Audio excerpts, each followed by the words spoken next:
Physical quantity.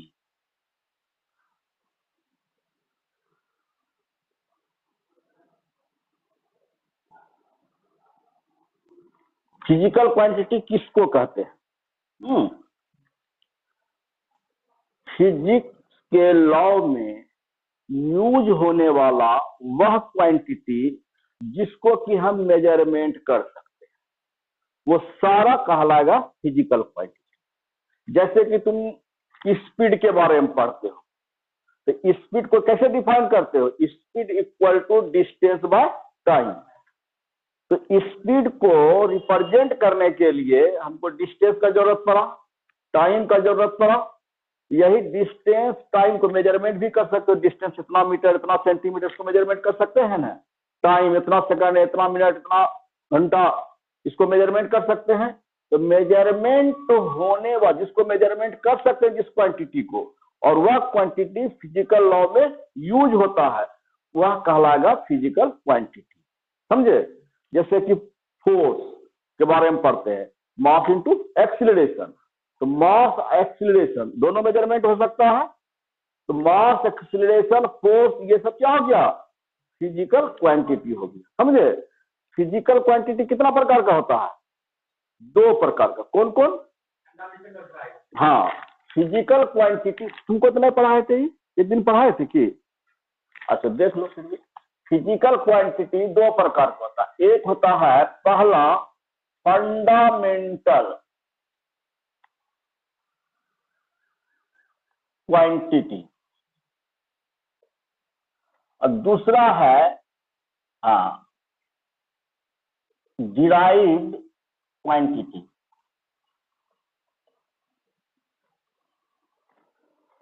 Fundamental quantity किसको कहते हैं? यह एक इंडिपेंडेंट क्वांटिटी, यानी किसी भी क्वांटिटी पर डिपेंड नहीं करता है। और इसका यह फंडामेंटल क्वांटिटी जो रिप्रेजेंट होता है वह एलोन रूप में होता है, एक सिंगल टर्म में होता है। समझे? जैसे कि मास, टाइम, डिस्टेंस। लेकिन स्पीड को कैसे रिप्रेजेंट करते हैं? Distance by time. तो फंडामेंटल क्वांटिटी के कॉम्बिनेशन से जो क्वांटिटी बनता है उसको कहेंगे वह क्वांटिटी फंडामेंटल क्वांटिटी पर डिपेंड करता है। वैसे क्वांटिटी को कहेंगे हम डिराइव्ड क्वांटिटी कहेंगे। समझे? तो फंडामेंटल क्वांटिटी क्या हो जाएगा? ये इंडिपेंडेंट क्वांटिटी है।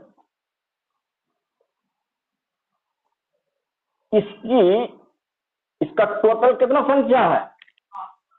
देखो, 7 जो फंडामेंटल क्वांटिटी है वह बेसिक फंडामेंटल क्वांटिटी कहलाता है, और 2 तो जो है सप्लीमेंट्री फंडामेंटल क्वांटिटी कहलाता है। तो टोटल मिलाकर क्या हो जाएगा? 9, जिसमें के बेसिक फंडामेंटल क्वांटिटी की संख्या 7 और सप्लीमेंट्री फंडामेंटल क्वांटिटी की संख्या 2। जैसे में यहां देखो, बेसिक फंडामेंटल क्वांटिटी क्या क्या है? मास है ना, मास माने द्रव्यमान ना, mass, length, time, electric current, electric current हो गया, टेम्परेचर हो गया,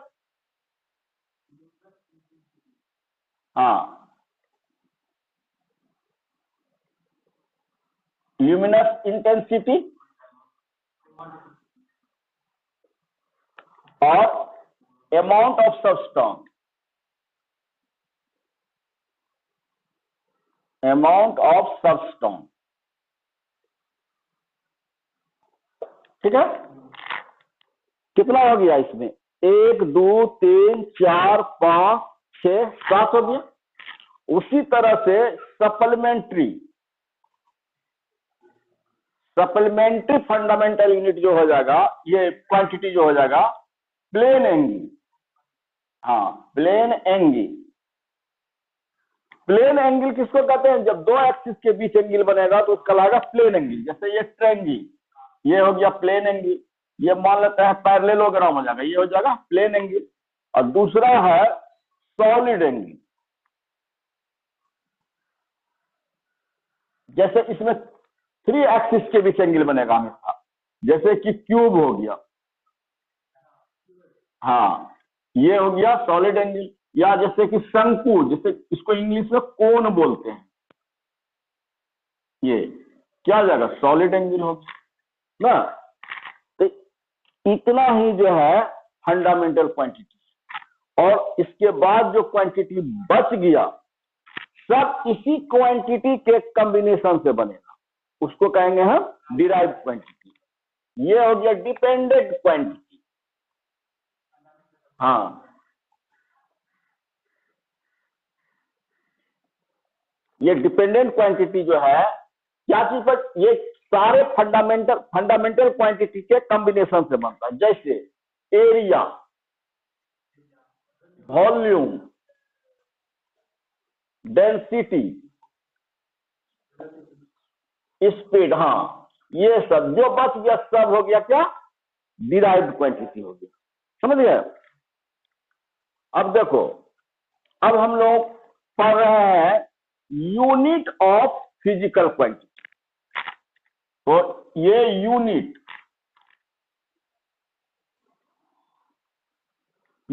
किसको कहते हैं? क्या है यूनिट? देखो, हाँ बोल। किसी भी फिजिकल क्वांटिटी के मेजरमेंट के लिए मानी हुई एक स्टैंडर्ड वैल्यू उस फिजिकल क्वांटिटी का यूनिट कहलाता है। स्टैंडर्ड वैल्यू का मतलब हो गया न ज्यादा बड़ा न ज्यादा छोटा।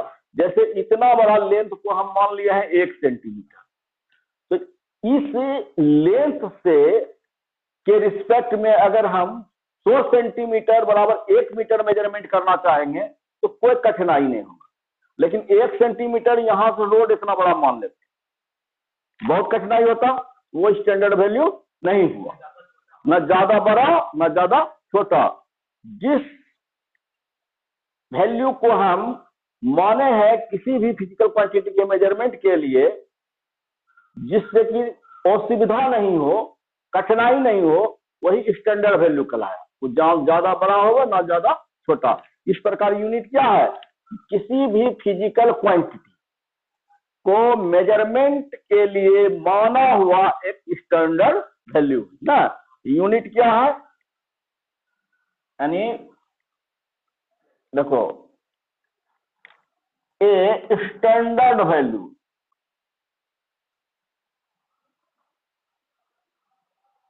For measurement of physical quantity.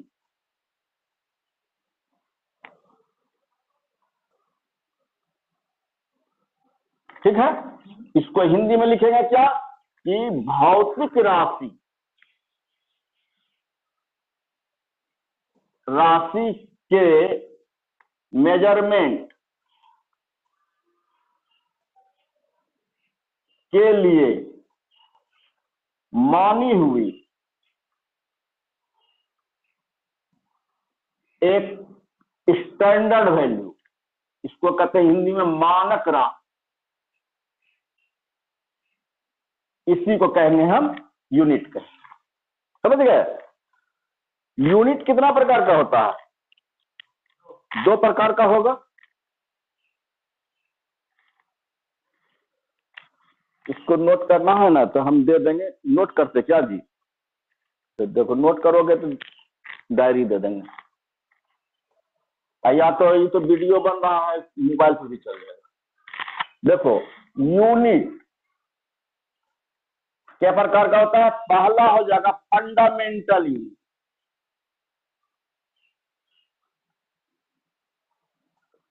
दूसरा हो जाएगा डिराइव्ड यूनिट।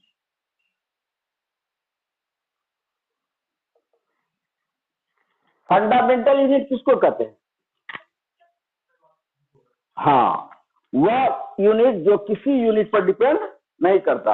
या ऐसे भी कह सकते हो the unit of fundamental quantity is called fundamental unit. यानी ये इसको तुम इस तरह से डिफाइन कर सकते हो, the unit of fundamental quantity is called fundamental unit।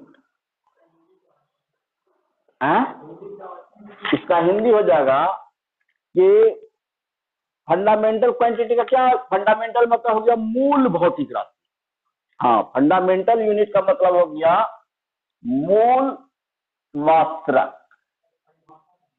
अब इसमें लिखोगे मूल भौतिक राशि का मात्रक को मूल मात्रक कहेंगे। क्या लिखेंगे इसको? मूल भौतिक राशि के मात्रक तो क्या कहेंगे हम? मूल मात्रक कहेंगे।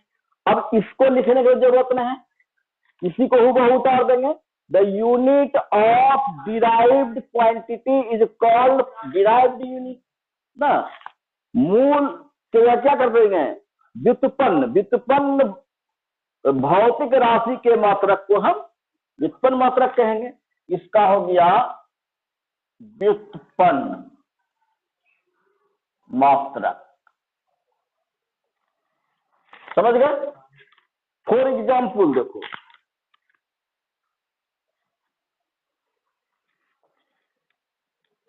एग्जाम्पल इसका क्या हो जाएगा? हाँ, मीटर, किलोग्राम, सेकंड, यही इसी से हो जाएगा ना। उसी तरह से जो है इसका क्या हो जाएगा? मीटर स्क्वायर एरिया का, मीटर क्यूब वॉल्यूम का, केजी पर मीटर क्यूब नहीं, ये हो गया डेंसिटी, ये हो गया आयतन। समझ गए? यही हो गया तुम्हारा डिराइव्ड यूनिट हो गया। समझे? और चीज एक चीज देखो कि किसी भी फिजिकल क्वांटिटी को मेजरमेंट करने के लिए, कोई भी फिजिकल क्वांटिटी का वैल्यू कितना है, उसके लिए दो चीज का जरूरत पड़ता है, एक नंबर का, संख्या का, एक यूनिट का। जैसे हम बता रहे हैं कि ये अगर इसका लेंथ 5 मीटर है, तो लेंथ में क्या क्या चीज आया है? 5 और मीटर। ये संख्या को हम कहते हैं न्यूमेरिकल वैल्यू। न्यूमेरिकल वैल्यू संख्यात्मक मान, और मीटर तो क्या बोलते हैं? यूनिट बोलते हैं। तो न्यूमेरिकल वैल्यू को एन से डिनोट करते हैं, यूनिट को यू से। तो क्या हो जाएगा? 5 मीटर मतलब 5 गुना मीटर, मतलब क्या? किसी भी फिजिकल क्वांटिटी का न्यूमेरिकल वैल्यू एन है, यूनिट यू है, उसका वैल्यू एन इंटू यू हो जाएगा। तो ये भी आप याद रखना कि measurement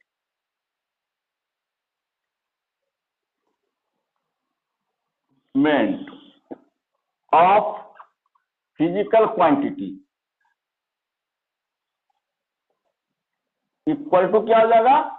N into U, where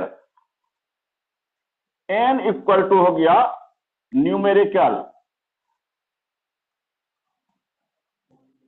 value, हाँ, यू बराबर हो गया यूनिट हो जाएगा। समझ गए इसको?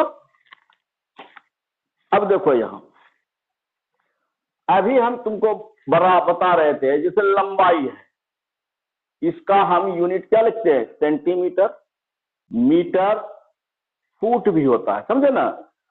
मास को क्या लिखते हैं? ग्राम में, किलोग्राम, पाउंड। एक ही चीज के यूनिट को हम डिफरेंट टाइप से रिप्रेजेंट कर रहे हैं। ये जो देख रहे हो डिफरेंट टाइप से ही फिजिकल क्वांटिटी को जो रिप्रेजेंट करते हैं, उसको कहते हैं सिस्टम ऑफ यूनिट। समझे? क्या कहते हैं उसको? System of unit. ये क्या है देखो,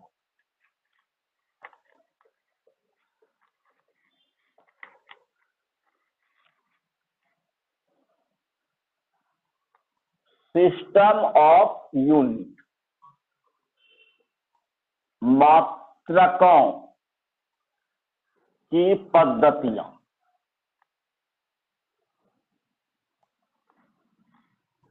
ये जो है मुख्य रूप से 3 पद्धति। क्या क्या है? पहला है CGS सिस्टम। CGS सिस्टम का एक्सप्लेनेशन क्या होगा? इन दिस सिस्टम, सी से हो गया सेंटीमीटर, जी से ग्राम, ऐसे second. In this system unit of length is centimetre, unit of mass is gram and unit of time is second. तो सी से हो गया क्या? सेंटीमीटर, जी से हो गया ग्राम और एस से हो गया सेकंड। इसको हम मेट्रिक सिस्टम भी बोलते हैं। हाँ,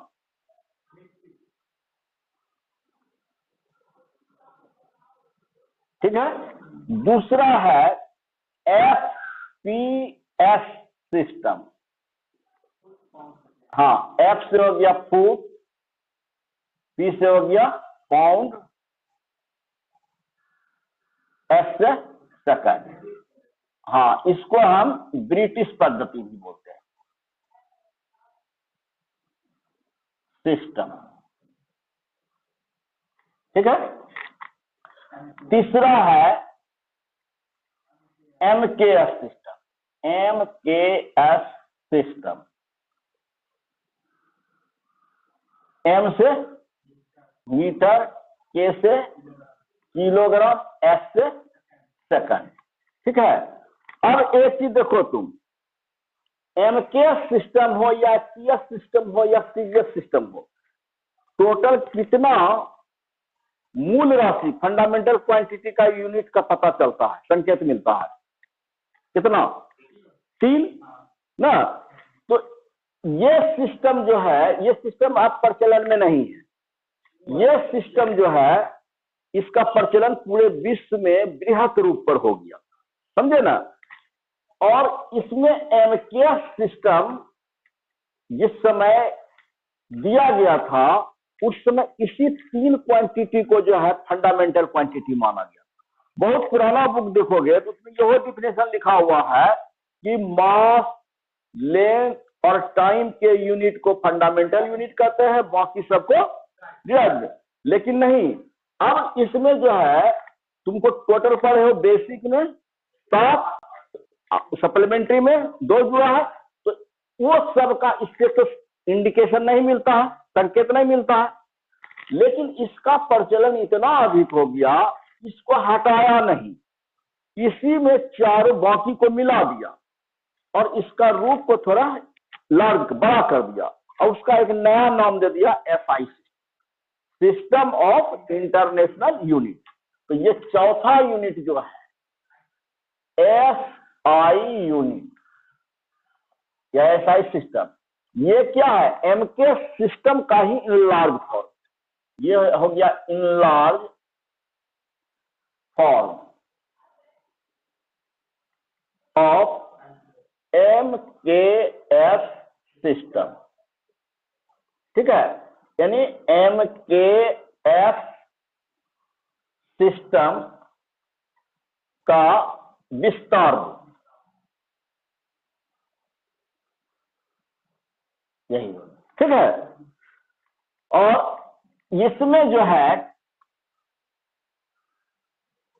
total number of basic fundamental unit कितना है? 7। तो इसमें जो है पहला क्या है? Kilogram, unit of mass. दूसरा क्या है? Metre, unit of distance. और तीसरा क्या है? नहीं दिखाई देता तुमको? हाँ, तो इधर आ जाओ, इस साइड। हाँ, तीसरा क्या है? सेकंड, यूनिट ऑफ टाइम, समझे। चौथा क्या है? Kelvin, unit of temperature. अब पांचवा क्या है? Candela, unit of luminous intensity. छठा क्या है? यानी ampere, unit of electric current, और सातवां क्या है, मोल, अमाउंट ऑफ सब्सटेंस। ये जो देख रहे हो ये सब कहलाएगा बेसिक यूनिट। बेसिक जो है fundamental, basic fundamental unit, fundamental unit. अब इसी में हम बताए थे क्या, दो सप्लीमेंट्री यूनिट होता है, तो ये सप्लीमेंट्री यूनिट, हाँ, पहला हो जाएगा रेडियन, और ये हो गया एंगल और प्लेन एंगल के लिए, और दूसरा हो गया स्टेरेडियन, ऐसा ये हो गया। आर भी लिखते हैं, समझ गए ना, तो RADI करके भी लिख सकते हैं पूरा, रेडियन हो जाएगा, ये स्टेरेडियन हो जाएगा, समझे। तो इस प्रकार SI यूनिट में 7 गो बेसिक फंडामेंटल यूनिट और 2 ठो सप्लीमेंट्री यूनिट होता है, समझ गए। देखो अब एक चीज देखो, तुमको हम बता रहे हैं डायमेंशन एंड डायमेंशनल इक्वेशन। देखो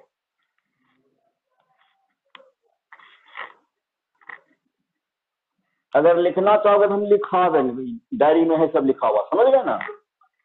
हाँ, अब वीडियो पोस्ट कर देंगे तो चल जाएगा। डायमेंशन एंड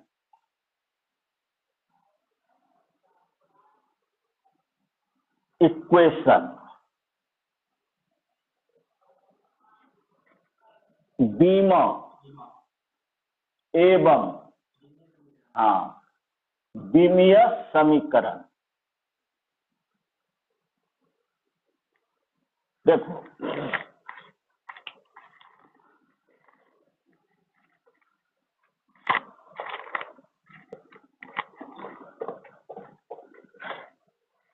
देखो किसी भी फिजिकल क्वांटिटी को रिप्रेजेंट करना चाहेंगे, उसका फॉर्मूला लिखना चाहेंगे या फिजिकल इक्वेशन लिखना चाहेंगे, तो क्या चीज आएगा उसमें, फंडामेंटल क्वांटिटी से ही फॉर्मूला बनेगा।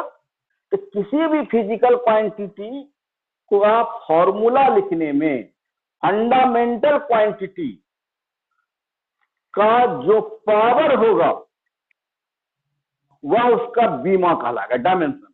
अब अगर डायमेंशन के टर्म में फिजिकल इक्वेशन को रिप्रेजेंट करेंगे तो कहलाएगा डायमेंशनल इक्वेशन कहलाएगा। जैसे कि अब देखो कि हम मास का लिखते हैं, मास, इसको जो है क्या चीज से डिनोट करते हैं, कैपिटल M से, समझे। और ऐसा परंपरा बना हुआ है कि डायमेंशनल फॉर्मूला को मास, लेंथ, टाइम तीनों के रूप में रिप्रेजेंट करना, नहीं भी करोगे कोई दिक्कत नहीं। तो इसको हम क्या लिख सकते हैं, ये लिख सकते हैं m पर पावर 1, l पर पावर 0 और t पर पावर 0। एक ही बात हो गया, क्योंकि कोई भी चीज के पावर 0 बराबर क्या होता है, 1 होता है, इतना हो जाएगा। तो यहां पर जो लिखेंगे डायमेंशन जो है, तो यहां पर हो गया डायमेंशन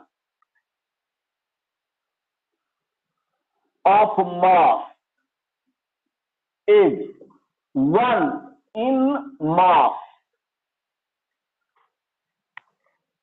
0 इन लेंथ। पावर को केवल कहेंगे 0 इन टाइम, खाली एक लाइन ही लिख दोगे तो बाकी शब्द समझो 0, समझे। And dimensional equation, equation of mass को इस तरह से लिखेंगे, मास का डायमेंशनल इक्वेशन हो गया क्या, m1 l0 t0 ना। किसी भी फिजिकल क्वांटिटी को अगर डायमेंशन के टर्म में रिप्रेजेंट करते हैं तो वह फिजिकल इक्वेशन कहलाएगा डायमेंशनल इक्वेशन। जिस तरह उसी तरह से अगर मास का इतना हो गया तो डिस्टेंस का क्या हो जाएगा, डिस्टेंस का डायमेंशनल इक्वेशन हो जाएगा m पर पावर 0, l पर पावर 1 और t पर पावर 0। टाइम का क्या हो जाएगा, m पर पावर 0, l पर पावर 0, t पर पावर 1 हो जाएगा ना। अब देखो यहाँ पे इस तरह से जो है, अगर डिराइव्ड क्वांटिटी का निकालना चाहेंगे तब कैसे निकालेंगे, देखो। हाँ हाँ, थीटा डिग्री सेंटीग्रेड, खाली थीटा नहीं, थीटा डिग्री सेंटीग्रेड। हाँ, अब देखो जैसे तुमको डिराइव्ड क्वांटिटी में, जैसे पहला हम बता रहे हैं एरिया, एरिया बराबर क्या होता है, लेंथ इंटू ब्रेथ। तो लेंथ का एल हो जाएगा, एल हो जाएगा, तो बराबर क्या हो जाएगा, एल स्क्वायर हो जाएगा। m0 t0 इसमें डाल भी सकते हैं, तो छोड़ देंगे यहीं पर। दूसरा वॉल्यूम का क्या हो जाएगा, L into B into H, L L L हो जाएगा, बराबर क्या हो जाएगा, एल क्यूब हो जाएगा। डेंसिटी का क्या हो जाएगा, मास बटा वॉल्यूम, मास का हो गया m, अब वॉल्यूम का भी तुरंत निकाले हैं यहाँ, एल बराबर क्या हो जाएगा, m l पर पावर -3। स्पीड या वेलोसिटी, हाँ, डिस्टेंस बाय टाइम। तो दिक्कत इसमें, अरे डायमेंशन ना लिख रहे हैं, इसके लिए बेहतर पढ़ रहे हैं कि डिस्प्लेसमेंट का भी पहले ना लिखेंगे।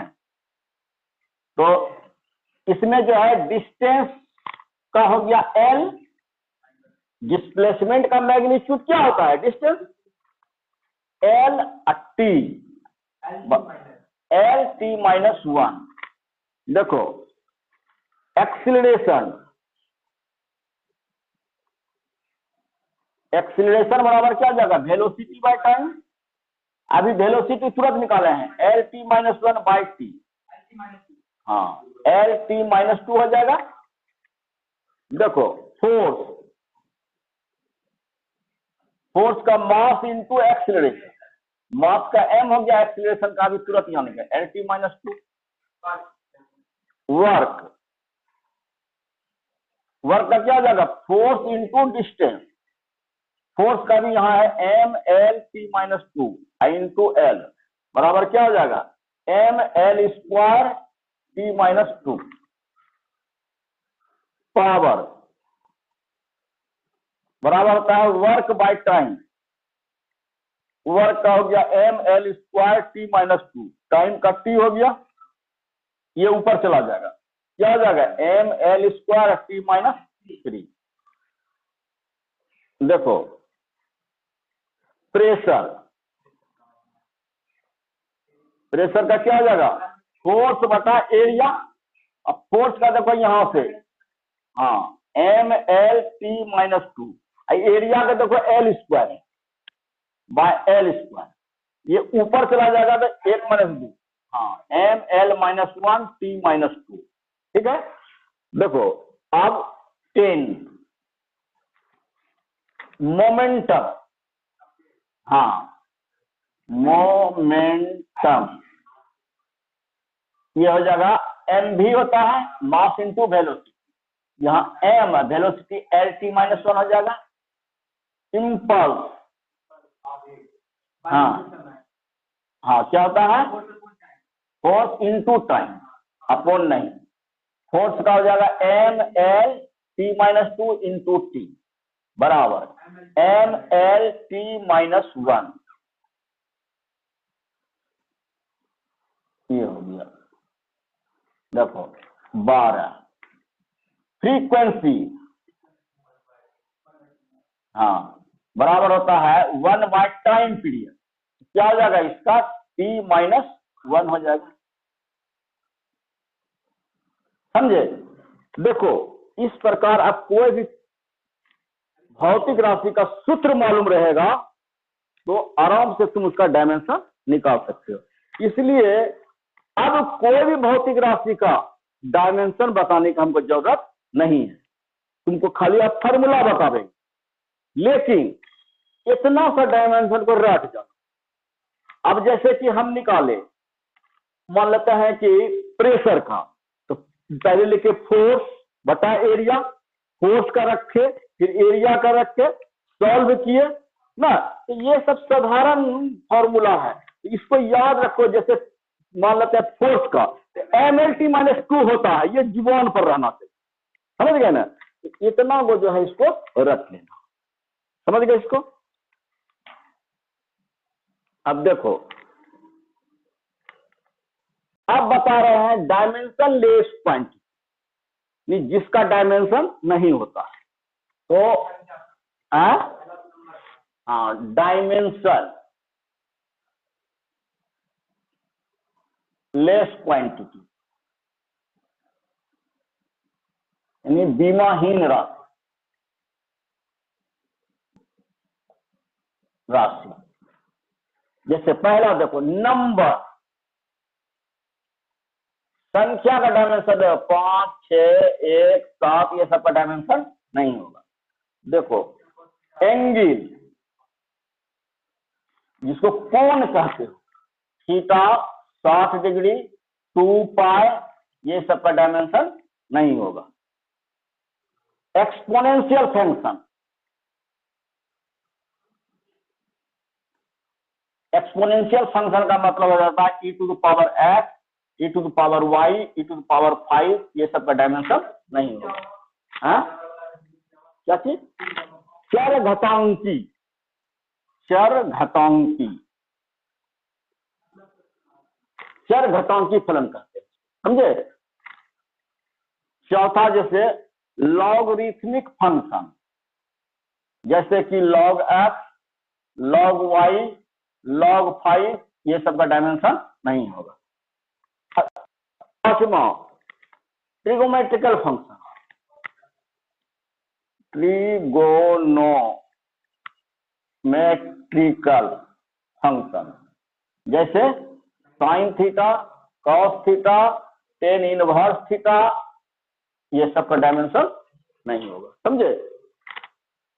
तो अब जैसे कि तुमको ये, इसके अलावा बाकी जो बच गए सबको डायमेंशन, ये जो डायमेंशन लेस क्वांटिटी है, तुमको कह देगा कि साइन थीटा का डायमेंशनल इक्वेशन लिखिए, तो क्या बोलोगे?